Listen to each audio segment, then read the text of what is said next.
This will really help your team make better decisions. Everybody needs to be accountable to each other to have a successful team. Everybody will just feel a little bit better about what they're doing and how they're doing it. You need to really set the example so that they're following in your footsteps. Hi guys, today we're going to be talking about how to make your team think like an owner.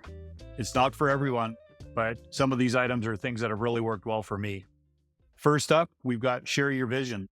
Keep the team updated on the company's goals. From there, you'll be able to create some metrics that you can review on a monthly basis. This will really help your team make better decisions in line with the goal. Next up, we've got reward efforts. This is a big one. It's sometimes a complicated thing to do, but you can make it as small or as big as you like. When things go well, make sure you're rewarding your team, especially key players. Whether that's a golf game, a dinner out, a gift card, something that they might find useful. Cash is always good. But yeah, make sure you're rewarding people as you go. Next up, we've got involve them in problem solving.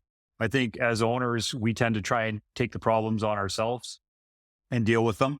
We need to share that information with the team and troubleshoot it together. See what their suggestions might be, see what they would do differently. And I think what you'll find is often they have some great resolutions. Set clear and realistic goals. That's a big one. Often we get into these grooves of, next year we want to hit a certain target and it's unrealistic.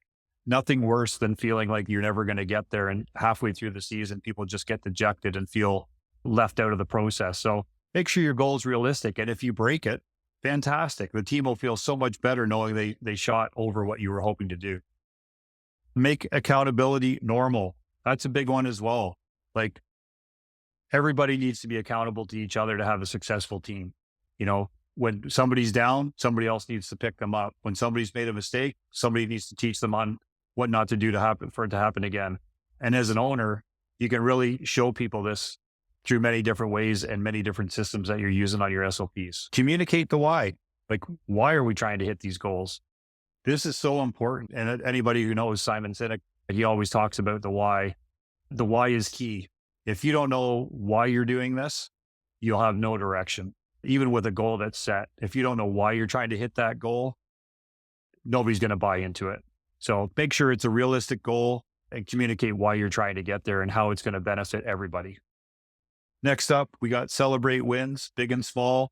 Again, this can be done in a bunch of different ways. Take a team member to a lunch, take them to breakfast, take a crew, acknowledge a crew in a safety meeting, on your Monday huddle.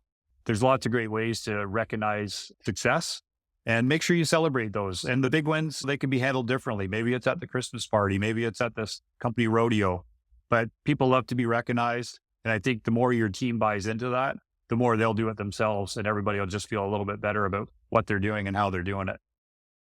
Number 8, reflect on failures without blame. So this is something that we try and do at Muskoka Landscapers in the winter when we do get some downtime. And it's often before we start budgeting and setting goals for the next year. We really try and look at what went really well for us in the previous year and what went poorly.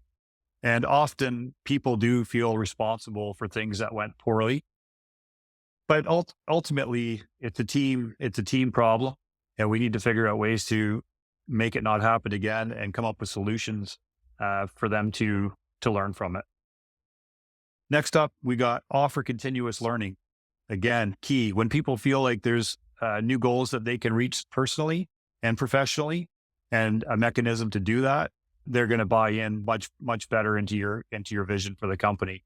There's so many great ways in the trades now through different associations to get more training. A lot of schools are offering great Red Seal programs now in the landscape industry, equipment training, tool training. But there's all kinds of things that you can do internally to help people continue to move forward. And lastly, lead by example. That one seems obvious, but it's something that you mentally have to think about. You want to make sure that you're showing your team how you operate and how you expect them to operate. They may have a different style, but there's certain things that got to be done in a certain way, and you need to show them what those things are and how they're done. How you handle conflict, how you handle success, how you handle discipline. Those are all things that they need to learn from you. Again, they'll figure out their own way to use it, but you need to really set the example so that they're following in your footsteps. So just to recap, guys, that is the top 10 things to help your team think like an owner. And just to run through them quickly again, we've got share your vision, reward efforts, involve them in problem solving, set clear and realistic goals, make accountability the norm, communicate the why, huge, Celebrate wins big and small. Often we don't do that enough.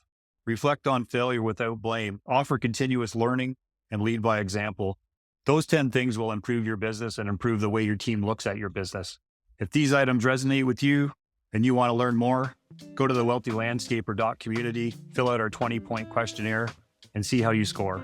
I think what you'll find is there's always room for improvement, and we'd like to help with that.